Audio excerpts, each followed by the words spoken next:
Is a will you marry me in your future? Or maybe you do it all over again. Hi, I'm Brian Toon with Jewelry Design Center, inviting you to come see the largest selection of Will You Marry Me in the state of Montana.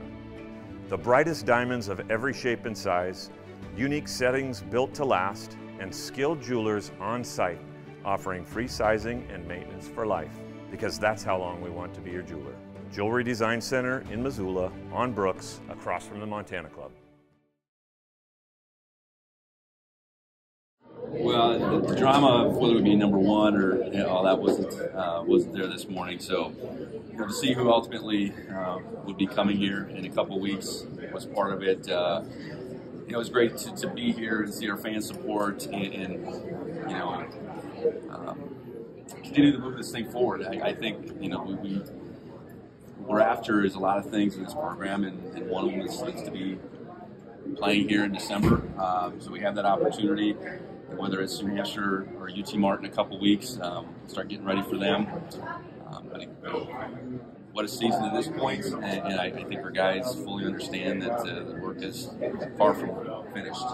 So we'll get to work on those two teams. I'm excited to be back here in a couple weeks, and take this thing as far as we can. So the fan support to this point has been amazing, and we're going to need that. 2 weeks from here, and whoever we play, and the fans can be a huge factor, and I trust will be. 5 teams from the Big Sky got in, including 3 that you beat in recent weeks. So what did you just think of the way that this league prepared you for this? Yeah, I think a lot was said about the league and the strength of the league, but ultimately I think it played out that our conference is right there. To have 5 teams make it, and our conference schedule, whether it was the teams that we play that are in the playoffs or the other teams, there's bits and pieces you take from each of those matchups that ultimately, get you ready for this time of year. Whether we have a rematch with one of those teams down the road, we'll see. But first things first, win our conference. We're really proud of that because, again, I do think it's a really good conference, and hopefully we're battle tested enough to take this as far as we can. I believe it's the first #1 seed, at least in the Division I era for MSU. So, how special was that after having some good season in recent years as well? Well, that's what you're playing for. It's not easy, and whether we would have gotten it had NDSU won yesterday or not, it doesn't even matter at this point. So, yeah, it's so important. It has been so important over time to be in the 1 or the 2 position. It just has. So, it's a measure of your consistency. It's a measure of your team being able to prepare and show up every week. And our team has done that. So I know we're very deserving of it. And now it's a matter of taking that opportunity and running with it. So the work isn't done yet. Yeah, the playoffs go through Bozeman now. Can you just talk about the home field advantage and what Bobcat Stadium is? Well, it's significant. I know we lost that game last year, but thinking back to the previous 2 years, the regular season crowd is one thing, but the playoff crowd and the energy is on another level. And we're going to need that, when we play in a couple weeks here. And that crowd needs to be a factor, and it will be a factor.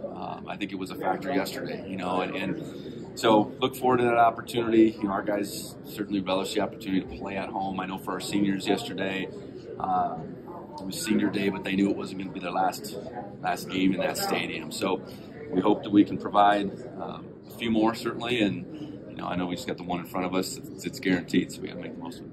New Mexico now is almost a bowl-eligible team if they win next week. I mean, that was 3 months ago to today. Just can you look back at this regular season and what your strength of schedule really ended up being, which is pretty great? Yeah, I think a lot was made as it was going, that we hadn't played anybody.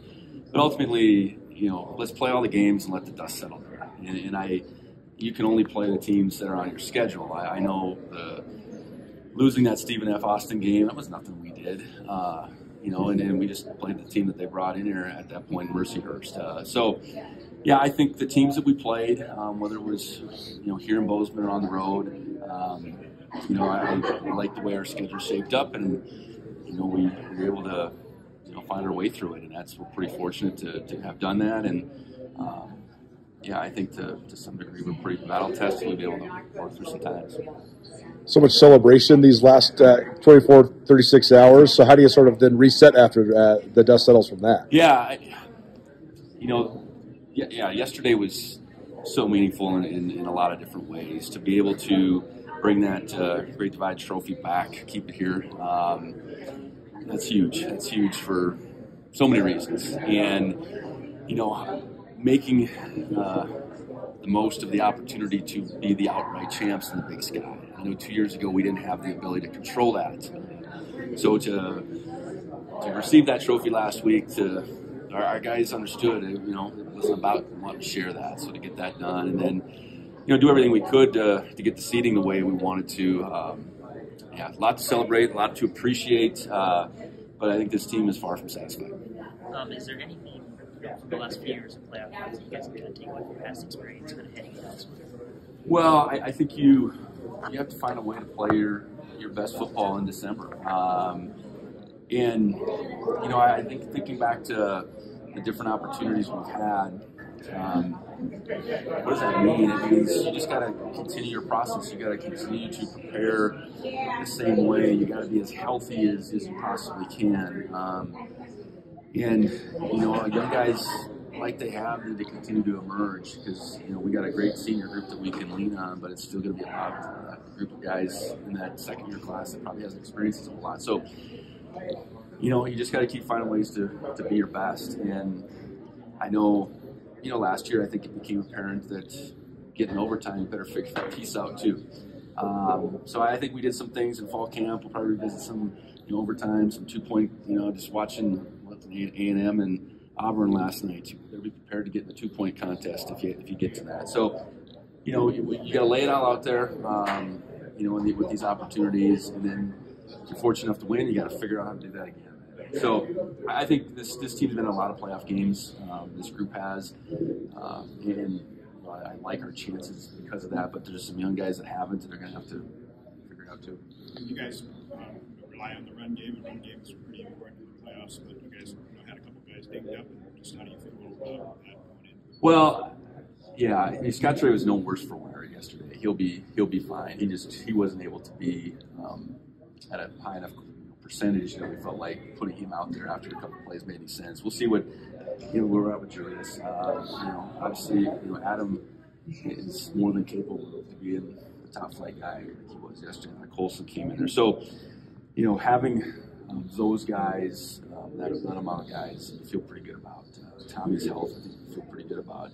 Our O-line and what they can do, because you need to be able to run it, you need to be able to stop it. And we've been able to do both those things really all year. So I like how we can play all weather. That's what it's going to take this time of year. And we're going to still need to be able to throw it from time to time, but that running game is what gets in this time here. From an opponent prep standpoint, I'm sure you guys as a staff will look at both, but when do you start sort of did you show the players both, or you just wait till next week? We're going to practice both Tuesday and Wednesday, and from past experience, you give one day at each team. Yeah. Just to get some familiarity. We'll practice again on Saturday with that result in hand, and then just get to work. But yeah, we'll do work on both teams.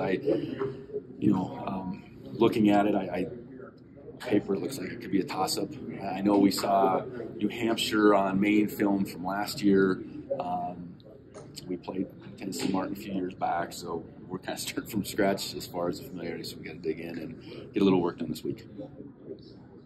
Join Town Pump's Pump It Up Rewards Plus program and never pay full price for fuel again. Save 5 cents on every gallon every day at any Town Pump across Montana. Plus, earn and redeem points on your favorite in-store items to get free stuff with our clubs. Stop in and pick up a rewards card. Download the Pump It Up Rewards Plus app today. Or visit townpump.com/rewards to register and start saving. Right down the road, pump it up. Oh, yeah.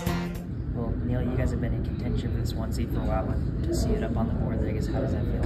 I mean, it feels good to kind of see your work paying off, but it's also one of those things that kind of our job's not done. We want to get to that national championship, and we want to go 1-0 every game from here on out.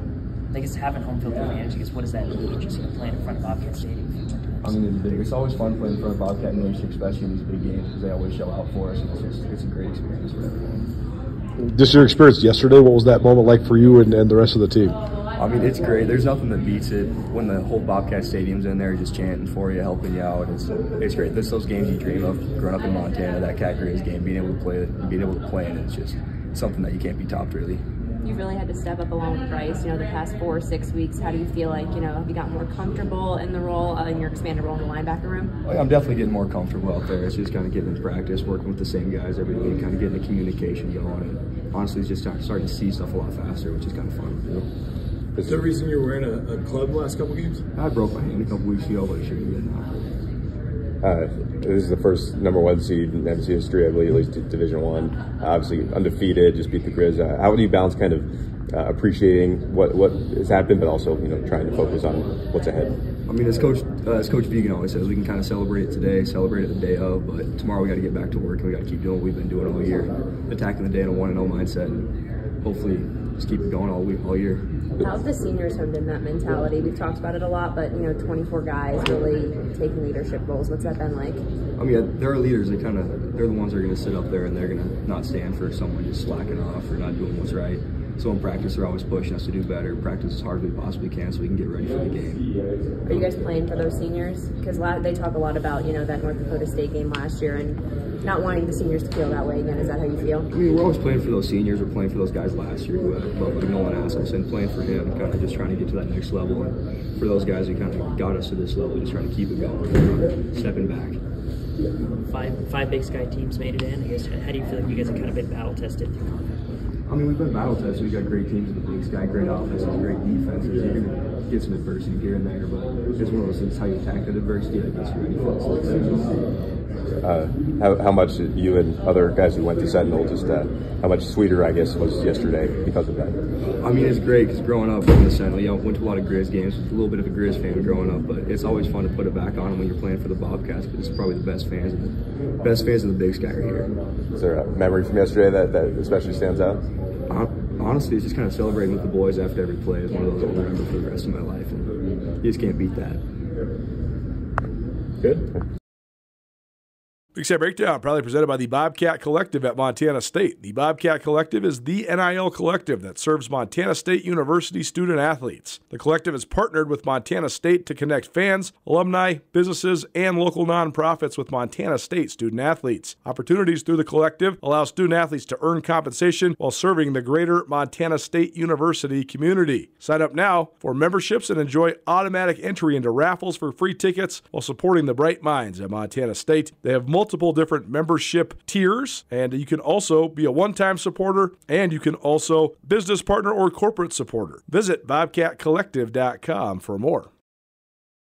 Join Town Pump's Pump It Up Rewards Plus program and never pay full price for fuel again. Save 5 cents on every gallon every day at any Town Pump across Montana. Plus, earn and redeem points on your favorite in-store items to get free stuff with our clubs. Stop in and pick up a rewards card. Download the Pump It Up Rewards Plus app today. Or visit townpump.com/rewards to register and start saving.